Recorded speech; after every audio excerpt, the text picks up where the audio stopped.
തെമ്മാടിത്തമ്പുരാൻ ഭാഗം 22. രചന അവതരണം ദിവ്യരാജ്.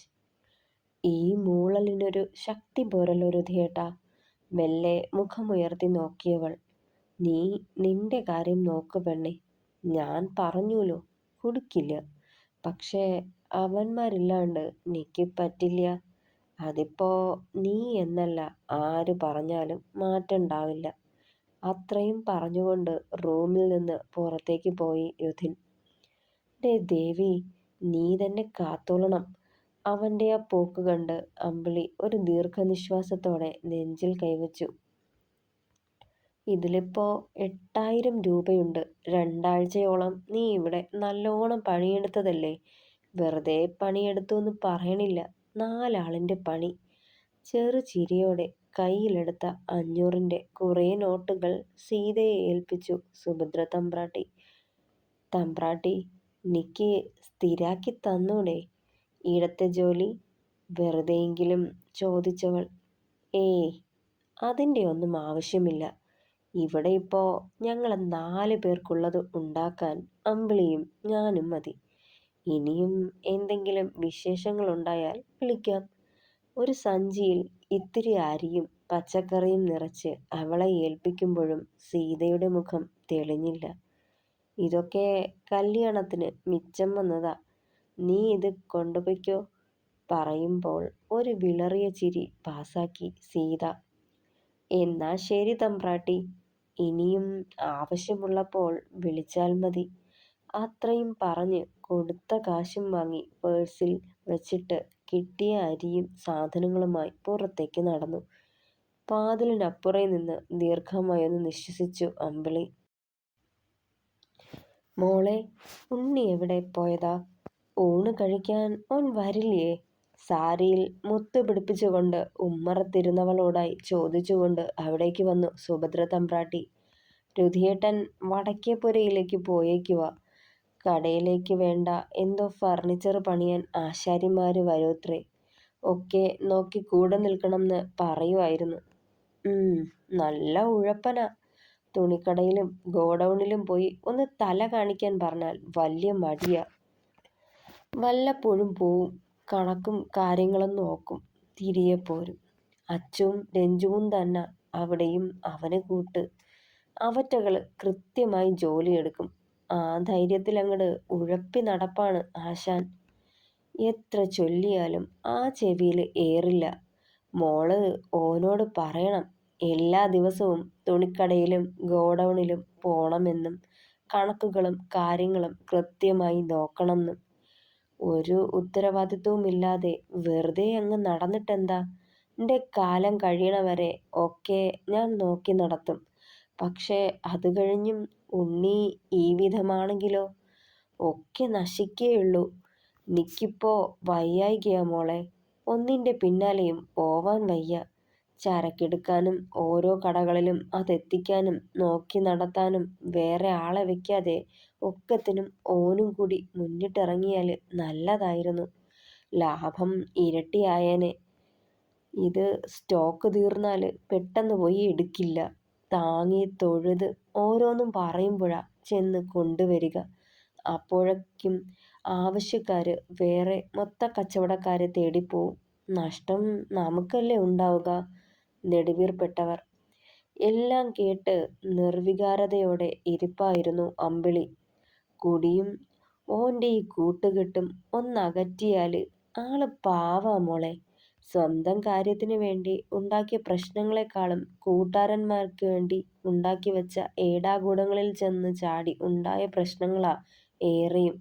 സ്വന്തം കാര്യം നോക്കി ജീവിക്കില്ല. കൂട്ടുകാരന്മാർക്ക് വേണ്ടി ചാവാനും കൊല്ലാനും നിൽക്കും. എല്ലാ ആവശ്യത്തിന് വേണം. ഉണ്ണി അങ്ങനല്ല. അവൻ്റെ ജീവിതം നോക്കാണ്ട മറ്റുള്ളവർക്ക് വേണ്ടി എടുത്തു ചാടണത്. പറഞ്ഞു പറഞ്ഞു മടുത്തു പോയതാ കുട്ടി. ഇനി നീ തന്നെ ഒക്കെ പറഞ്ഞു മനസ്സിലാക്കി കൊടുക്ക്. പെണ്ണിൻ്റെ ചൂരും അണപ്പും കിട്ടി വരുമ്പോൾ മാറിയവരുമുണ്ടല്ലോ. ദീർഘമായൊന്ന് നിശ്വസിച്ചവർ. ഒക്കെ കേട്ട് മരവിച്ച പോലെ ഇരിപ്പായിരുന്നു അമ്പിളി. ഈശ്വരാ, ആളുടെ കയ്യിൽ കുടിയും വലിയും മാത്രമല്ല, മൊത്തത്തിൽ പ്രശ്നങ്ങളാണല്ലോ.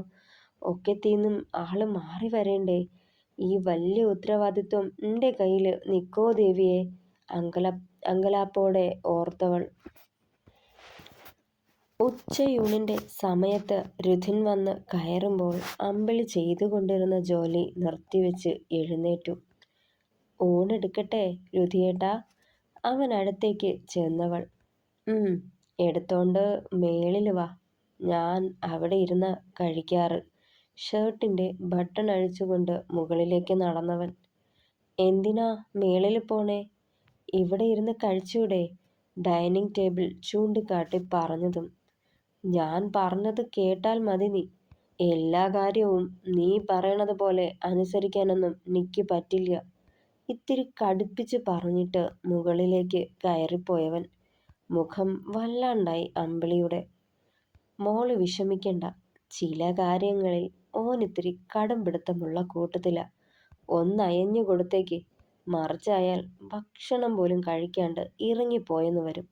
ഒക്കെ കേട്ട് വാതിലിനിപ്പുറം നിന്ന സുഭദ്ര തമ്പ്രാട്ടി അവളെ സമാധാനിപ്പിച്ചു. ചോറും കറികളും കുടിക്കാനുള്ള വെള്ളവുമെടുത്ത് മുകളിലേക്ക് ചെല്ലുമ്പോൾ റൂമിലെ ടിവിയും ഓണാക്കി കട്ടിലിന് മുകളിൽ കയറിയിരിപ്പുണ്ട് രുധിൻ. ഇവിടെ ഇരുന്നാണോ കഴിക്കാറ്? മെല്ലെ ചോദിച്ചവൾ. ബെഡിലിരുന്ന് ആരും കഴിക്കില്ല. അത് അന്നത്തെ അപമാനിക്കും പോലെയാ. മെല്ലെ പറഞ്ഞതും. ഇതൊക്കെ ഞാൻ ശീലിച്ചു പോയതാ എൻ്റെ ദേവിയെ. ഇനിയിപ്പോ മാറ്റാനൊന്നും പറ്റില്ല. നീയും കുറച്ചൊക്കെ അഡ്ജസ്റ്റ് ചെയ്യൂ, അവളെ കൂസാതെ പറഞ്ഞവൻ. പിന്നെ ഒന്നും മിണ്ടിയില്ല. ആളുടെ അടുത്ത് തന്നെ ഇരുന്നു അമ്പിളി. കഴിച്ചോ നീ? കഴിക്കാൻ തുടങ്ങിയതും മെല്ലെ മുഖമുയർത്തി അവളെ നോക്കി. രുധിയേട്ടൻ കഴിച്ചിട്ട് കഴിക്കാന്ന് കരുതി. നിക്ക് വേണ്ടി ഭക്ഷണം കഴിക്കാൻ കാക്കൊന്നും വേണ്ട. എപ്പോ വിശന്നാലും എടുത്ത് കഴിച്ചേക്കണം. എനിക്ക് തന്നിട്ടേ കഴിക്കൂ, ഞാൻ വന്നാലേ കഴിക്കൂ, അങ്ങനത്തെ വാശിയൊന്നും വേണ്ട. ചിലപ്പോഴൊക്കെ എനിക്ക് ഊണിന് വരാൻ പറ്റില്ലേ? അന്നേരം പുറത്തുനിന്ന് എന്തേലും കഴിക്കാൻ തോന്നിയാൽ ഞാൻ പോയി കഴിക്കും. അന്നേരം നീ കാത്തിരുന്ന് പട്ടിണി കിടക്കരുത് കേട്ടോ, കരുതലോടെ പറയുന്നുണ്ടായിരുന്നവൻ. പുത്തരിച്ചോറിൽ ഇത്തിരി മോര് കാച്ചിയതും വെണ്ടയ്ക്കാ മെഴുക്കും അല്പം ചീരത്തോരനും വെച്ച് ഒരു പിടിയെടുത്ത് അവൾക്ക് നേരെ നീട്ടുമ്പോൾ ചെറുചിരിയോടെ അത് വായ തുറന്ന് വാങ്ങിയവൾ. ഇതൊക്കെ എൻ്റെ പെണ്ണ് വെച്ചതാണോ? മെല്ലെ മൂളിയതും. ഒക്കെ നന്നായിട്ടുണ്ട്. വീണ്ടും ഒരുരുള കൂടി ഉരുട്ടി അവളെ ഊട്ടിയവൻ. അമ്മ പറഞ്ഞു രുധിയേട്ടന് വെണ്ടയ്ക്ക മെഴുക്ക് പുരട്ടിയും ചീരയും മോരുമൊക്കെ വലിയ ഇഷ്ടാന്ന്. അതാ അത് തന്നെ ഉണ്ടാക്കിയത്, മെല്ലെ പറഞ്ഞവൾ. അതിന് പതിയെ ഒന്ന് പുഞ്ചിരിച്ചവൻ. കഴിച്ചു കഴിഞ്ഞ് പ്ലേറ്റ് അവളെ ഏൽപ്പിക്കുമ്പോഴാണ് ബെഡിന് മുകളിൽ ഒരു ചോറുമണി പോലും വീണിട്ടില്ലെന്ന് അവൾ ശ്രദ്ധിച്ചത്. കൊടുത്തത് മുഴുവൻ ഒരു വറ്റു പോലും ബാക്കി വയ്ക്കാതെ കഴിക്കുകയും ചെയ്തു. മനസ്സ് നിറഞ്ഞു അവളുടെ. അതേ ദേവിയെ, വേഗം ചെന്ന് എന്തേലും എടുത്ത് കഴിക്ക്, വയറ് വാട്ടാണ്ട്.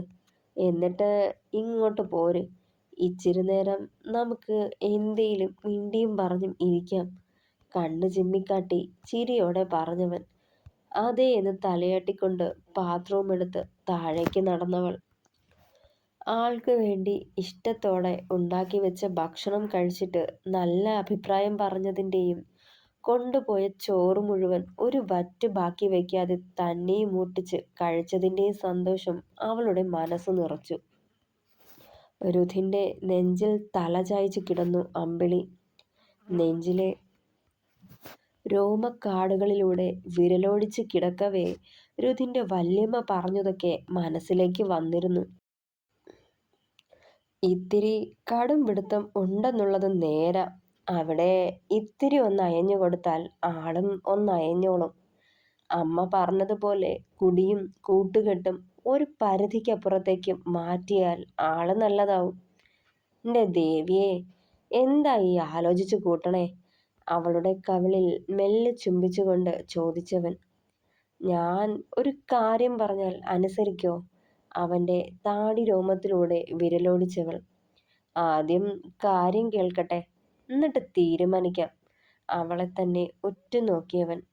നാളെ മുതൽ തുണിക്കടയിലും ഗോഡൗണിലും രുധിയേട്ടൻ പോവണം. അവിടുത്തെ കാര്യങ്ങളൊക്കെ ഇനിയും നോക്കി നടത്താൻ അമ്മയ്ക്ക് പറ്റില്ലാന്നാ പറയണത്. പാവല്ലേ, ഇത്രയും കാലം മറ്റൊരു ജീവിതത്തെക്കുറിച്ച് പോലും ചിന്തിക്കാതെ ഈ ജീവിതം മുഴുവൻ ത്യാഗം ചെയ്തതല്ലേ രുധിയേട്ടന് വേണ്ടി. ഇനിയും വിഷമിപ്പിക്കണോ? വയസ്സായപ്പോ എല്ലാത്തിനും ഓടി നടക്കാൻ അമ്മയെക്കൊണ്ട് പറ്റില്ല എന്നാ പറയണേ. പോവാണ്ട് വരുമ്പോ ഒക്കെ നഷ്ടത്തിലാവൂത്രേ.